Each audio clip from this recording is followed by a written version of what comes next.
L'ensorceleuse du marécage fixait la porte arrière de la taverne de Samivienne. La voix qu'elle avait entendue ne provenait ni de Fax, ni de Vidal, ni d'Ian, ni de Quick ou du commandant Amer. Toutefois, bien qu'il pouvait s'agir d'un piège, il était également possible que la personne apporte des informations importantes. Après tout, elle disait que les Sinsiniens arrivaient. Confiante en sa capacité à repousser une attaque, elle déplaça le meuble qui bloquait l'accès et ouvrit la porte. Un grand gaillard armé d'un immense marteau à 2 mains fit son apparition dans la brasure et tenta d'entrer à l'intérieur. La femme s'interposa. « Laissez-moi entrer, ils s'en viennent !» En entendant cette voix familière, la tenancière du bar arriva en trombe et reconnut instantanément le forgeron du village, Garben Vendir. « Garben, mon ami, il n'est pas dangereux, Malitia. Merci infiniment de lui avoir ouvert. » Grincheuse, la sorcière referma la porte derrière lui en soupirant. Venait-elle réellement de faire une bonne action? Elle se dit qu'elle devrait être plus prudente la prochaine fois. Elle ne souhaitait pas que les gens pensent qu'elle était charitable. Garben, effrayé, déballa à Samivienne ce qu'il venait de voir. L'armée de Sinsini circule dans les rues, attachant les villageois et frappant les réfractaires. J'en ai corrigé quelques-uns grâce à mon arme, mais j'ai bien peur de les avoir attirés jusqu'ici. En ce moment même, une trentaine de gardes doivent avoir entouré le bâtiment. Bon travail! Cracha Malitia avec sarcasme. Le forgeron la regarda d'un air déploré. Il semblait réellement désolé de la situation, mais l'ensorceleuse n'avait aucune pitié. Elle soupira bruyamment. Au même moment, un usager de la taverne les interrompit en leur demandant de venir jeter un coup d'œil à la fenêtre. Des lattes de bois y avaient été placardées, mais la fumée s'immisçait à travers les fentes. Malitia comprit exactement ce qui se passait. Ils ont décidé de mettre le feu. Les villageois autour d'elle qui l'avaient entendu se mirent à crier. Certains tentaient d'arracher à main nue les barricades clouées au mur. D'autres s'échappèrent sans hésitation par la porte arrière, traversant des flammes qui s'étaient déjà propagées dans le bâtiment. Samivienne pleurait, refusant de croire que c'était la fin de sa taverne, la fin de son projet de vie. Garben, lui, était complètement désemparé, hésitant à prendre ses jambes à son cou, lui aussi. Il cherchait l'approbation de Malitia qui, malgré le chaos ambiant, restait calme. Elle lança. Soit nous sortons dehors et les soldats nous tuent, soit nous restons à l'intérieur et le feu nous tue. Personnellement, j'ai pris ma décision et je refuse de leur donner le plaisir de mettre fin à mes jours. Fax, si tu m'entends toujours, protège Vidal et venge-nous de Sinsini.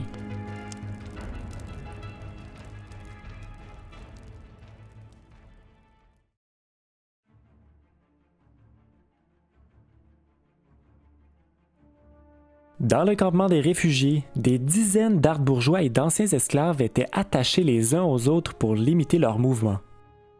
À l'intérieur de l'un des pelotons se trouvaient Ian et Erican, qui avaient été menottés après avoir été traînés dans la forêt sur quelques kilomètres. Leurs vêtements étaient déchirés et le pêcheur avait même perdu sa canne fétiche dans les bourrades. Autour d'eux, des familles pleuraient, et lorsqu'un paysan osait crier sa détresse, un garde se manifestait et le ramenait à l'ordre d'un coup de fouet. Les alentours d'Ardbourg avaient une atmosphère apocalyptique. Soudainement, les deux protagonistes levèrent les yeux pour examiner au loin. Sur une petite colline rattachée au village, un immense brasier avait été allumé. Il ne leur fallut que quelques secondes pour comprendre qu'il s'agissait de la taverne de Samivienne. Un attroupement de Sinsiniens avait jeté des torches sur le bâtiment qui dégageait déjà un nuage de fumée dans le ciel. Ian était horrifié. Non, murmura-t-il en détournant le regard. Erican frappa son épaule contre son bras pour attirer l'attention du jeune homme. Regarde-moi dans les yeux, Ian. Si tu peux faire quelque chose pour aider notre peuple, fais-le. Ou tu vas vivre avec des regrets toute ta vie. Je ne peux pas. Je ne contrôle pas assez mes pouvoirs. Il suffit que je m'emporte et Hartburg disparaît à jamais. Alors tu préfères les regarder mourir, comme avec le commandant tout à l'heure? Le pirate de la griffe de bois resta bouche bée. En même temps, il ne pouvait pas en vouloir à la réfugiée puisqu'elle avait complètement raison. Il détourna à nouveau son regard sous la honte. Regarde-moi dans les yeux. Je sais que tu es incapable, Ian. Tu n'as qu'à rester avec moi et à prendre des grandes respirations.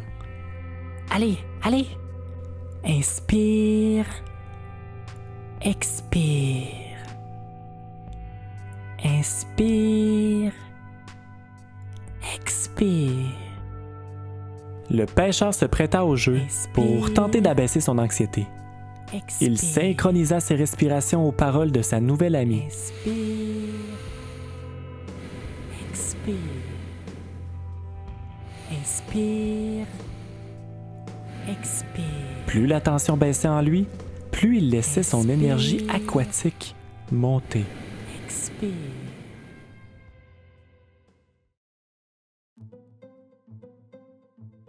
Pendant ce temps, Fax venait de pénétrer dans le boisé d'automne pour y mettre en sécurité le corps inconscient de Vidal. Ses signes vitaux étaient toujours les mêmes. Son cœur battait à un rythme particulièrement lent, mais régulier, et il était toujours aussi blême. Le pirate avait entendu l'appel à la vengeance de Malitia et avait pris la décision de poursuivre sa route. Il ne pouvait se permettre que deux sphères de pouvoir se retrouvent dans les mains ennemies. Il retournerait le plus rapidement possible à Hartburg dès que le second lieutenant serait en lieu sûr. L'Orphène courait aussi vite que ses jambes infusées de magie électrique lui permettaient, bondissant par-dessus les racines et évitant les branches basses qui lui bloquaient le passage. Son regard fut attiré par des mouvements suspicieux dans la pénombre et il réalisa trop tard qu'il fonçait tout droit sur un contingent de l'armée sincinienne posté dans la forêt pour rattraper ceux qui tentaient de s'enfuir. À travers la végétation, il compta au moins 6 soldats qui l'encerclaient. « C'est l'Orphène, et l'ange de la mort est avec lui », dit l'un des Sinciniens. « Jackpot! Le président va être rassuré! » Sans perdre une seconde, Fax commença à invoquer sa puissance magique. Ses mains, puis son corps, se mirent à briller d'une douce lumière. Il déposa Vidal au sol et, alors que les soldats s'élançaient vers lui pour le maîtriser, un violent éclair tomba du ciel et explosa sur un des gardes. D'abord pris par surprise, les autres ennemis poursuivirent leur route. Le capitaine de la griffe de bois n'avait pas le temps d'incanter un autre éclair et ne pouvait pas non plus utiliser son arc à aussi courte distance. Il dévoila ses griffes et entama un combat au corps à corps. Les Sinciniens, clairement en supériorité numérique, déferlèrent sur lui avec leurs haches et leurs épées. Il repoussa plusieurs de leurs coups, mais, bien vite, il fut lacéré par une lame à son bras, puis une autre au niveau de la taille. Même s'il était un combattant vigoureux, l'affrontement était inégal, injuste. Il ne pourrait jamais gagner contre 5 militaires entraînés. Soudainement, une averse abondante se mit à tomber du ciel. Il n'avait même pas remarqué que de nombreux nuages s'étaient formés. Il vit dans cette étrange manifestation un dernier espoir. Il invoqua à nouveau ses pouvoirs électriques et constata que la météo facilitait ses incantations. Dans un tonnerre assourdissant, 2 éclairs tombèrent du ciel en même temps, suivis d'un 3e et d'un 4e. Dans la petite clairière, il ne restait qu'un seul Sincinien qui, pris de panique, tenta de s'enfuir, glissant dans la boue. Sans tarder, Fax foudroya l'homme grâce à sa magie. Outre la pluie battante sur les feuilles des arbres, le silence revint dans le boisé d'automne. L'Orphène récupéra le corps de Vidal et s'approcha d'un fossé. Il y jeta son ami, avant d'y tomber inconscient à son tour, épuisé par toute la magie qu'il venait d'utiliser.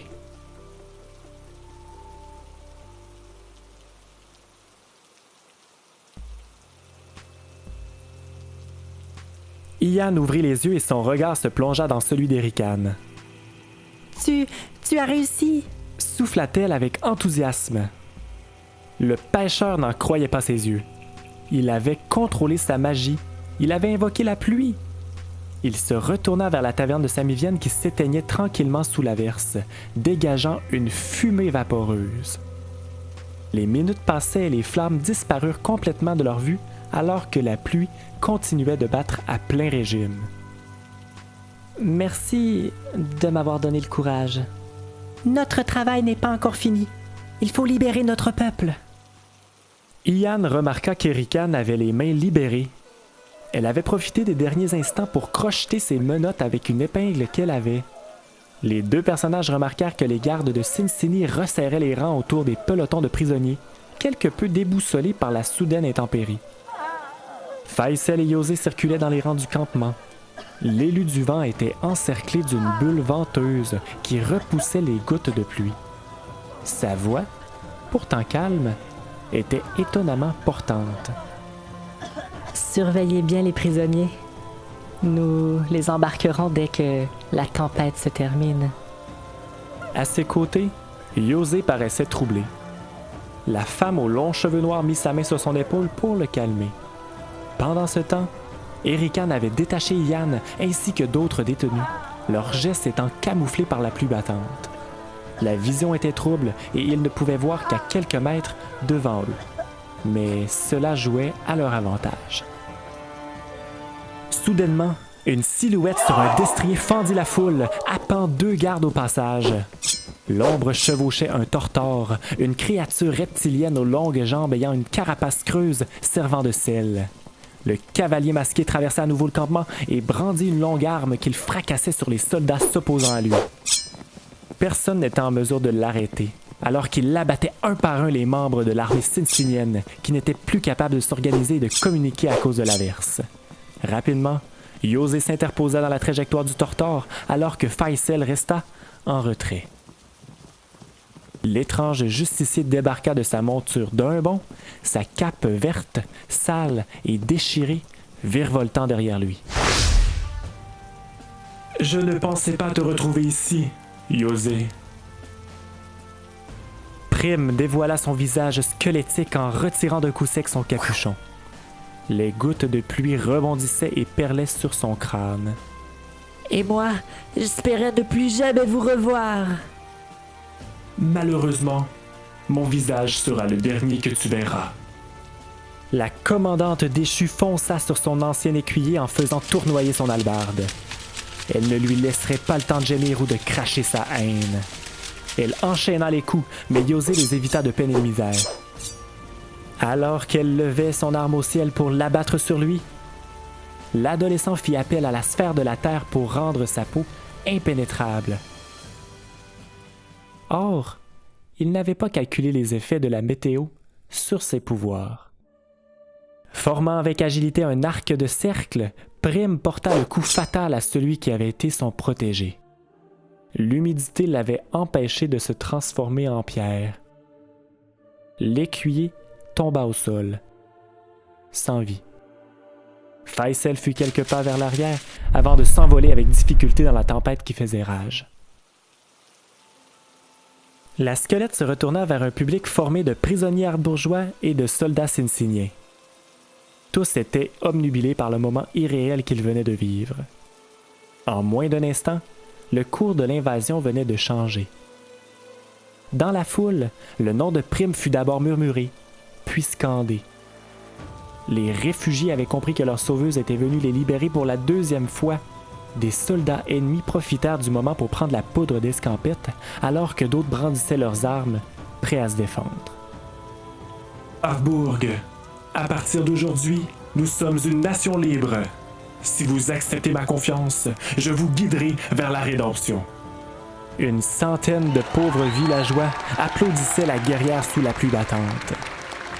Prime était revenue à Harbourg parce qu'elle avait compris que c'était le seul endroit sur la planète qu'elle se sentait chez elle. Et elle comptait bien le protéger.